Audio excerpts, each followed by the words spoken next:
Nah, biasanya ini banyak tradisi yang digelar di berbagai daerah. Di Lombok, Nusa Tenggara Barat, tradisi yang biasa dilakukan warga adalah ngejot, yakni membawa makanan khas untuk saudara dan kerabat.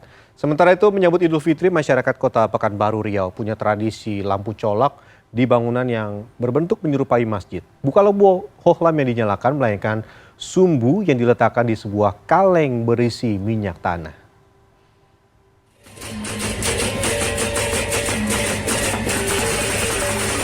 Inilah tradisi yang digelar warga Desa Lendek, Kabupaten Lombok Timur, Nusa Tenggara Barat sehari menjelang Idul Fitri. Dalam tradisi ngejot ini, warga membawa sejumlah makanan tradisional yang akan diberikan kepada keluarga dan sanak saudara sebagai bentuk penghormatan, silaturahmi, dan permohonan maaf. Tradisi ini juga bertujuan keluarga, kerabat, dan tetangga ikut merasakan kebahagiaan bersama pada hari raya.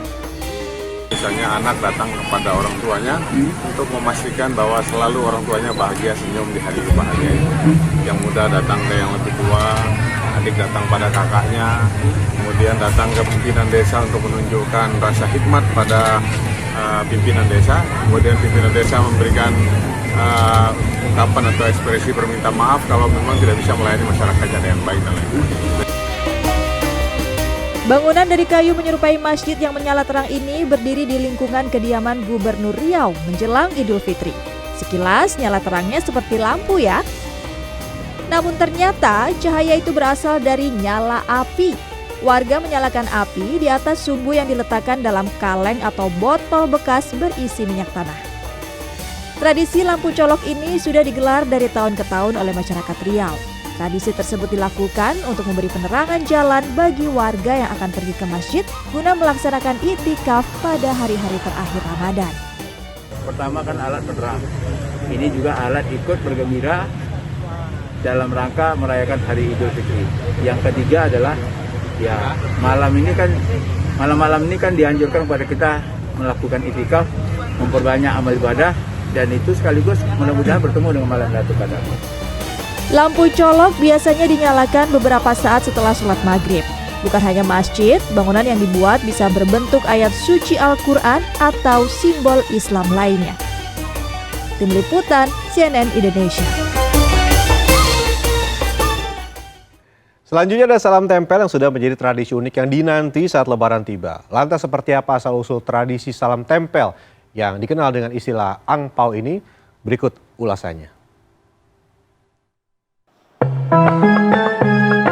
Satu persatu amplop putih itu ia isi uang pecahan Rp50.000. Sumiati, perantau asal Solo, Jawa Tengah itu tengah menyiapkan angpau lebaran untuk sanak saudaranya. Keinginan berbagi rezeki saat Idul Fitri terinspirasi dari tantenya yang memberinya salam tempel saat ia masih kecil. Pulang itu saya dibelikan baju, seneng banget. Lalu dikasih uang-uang receh yang dulu nilainya saya lupa mungkin 2.000 atau berapa, tapi alhamdulillah banget gitu, dapat oleh-oleh lah gitu. Kalau sekarang jadi saya ingat kepada tante yang dulu ngajarin atau pernah memberi ke saya, sehingga untuk tahun ini karena saya sudah punya rezeki, saya ingin berbagi. Kini, dengan hasil jerih payahnya bekerja di ibu kota, Sumiati tak lupa pula menyiapkan oleh-oleh untuk dibawa ke kampung halaman. Salam tempel atau angpau merupakan salah satu tradisi lebaran berupa amplop berisi sejumlah uang. Angpau diberikan oleh orang dewasa, terutama yang sudah bekerja, kepada anak yang lebih muda atau anak kecil. Di Indonesia, salam tempel ini dipengaruhi sejumlah budaya Tionghoa yang dikemas dalam bentuk amplop lucu. Angpau didefinisikan secara etimologi sebagai uang yang dibungkus dalam kemasan merah sebagai hadiah. Dalam Kamus Besar Bahasa Indonesia, angpau diartikan amplop kecil untuk tempat uang sumbangan yang diberikan kepada orang yang punya hajat dalam adat Cina. Mereka juga ada istilah bagi-bagi amplop. Jadi, karena itu juga tanda kesyukuran juga, tanda kebahagiaan juga, tanda keberuntungan. Sering mereka memberikan amplop, bahkan amplopnya ada warna khusus merah. Nah, di Indonesia juga ini juga diadopsi juga, karena ini hanya sekedar kemasan, tetapi nilainya sebenarnya sama, substansinya sama, dan kemudian istilahnya kemudian orang sebut ampau. Dalam ajaran Islam, tradisi salam tempel didasari dari ajaran mensucikan harta melalui infak. Ustadz Hilman Fauzi menyarankan agar anak diberi pemahaman terkait nilai memberi lebih baik dari menerima. Yang perlu diwaspadai oleh setiap orang tua, bagaimana agar tidak menjadikan anaknya istilahnya punya karakter meminta-minta gitu.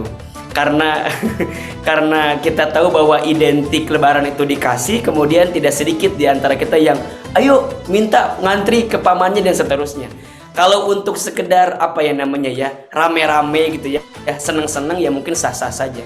Tetapi harus kemudian kita sempurnakan dengan memberikan pemahaman kepada anak kita gitu ya. Perkembangan teknologi turut merubah pola tradisi salam tempel. Bagaimanapun caranya, tujuannya sama, yakni berbagi kebahagiaan kepada sanak saudara. Biar praktis, ngirim-ngirim angpaunya juga bisa melalui metode transfer atau dompet digital. Jadi nggak perlu bawa uang tunai dalam jumlah yang banyak ke kampung halaman. Roni Satria, Andika Marianto, Jakarta.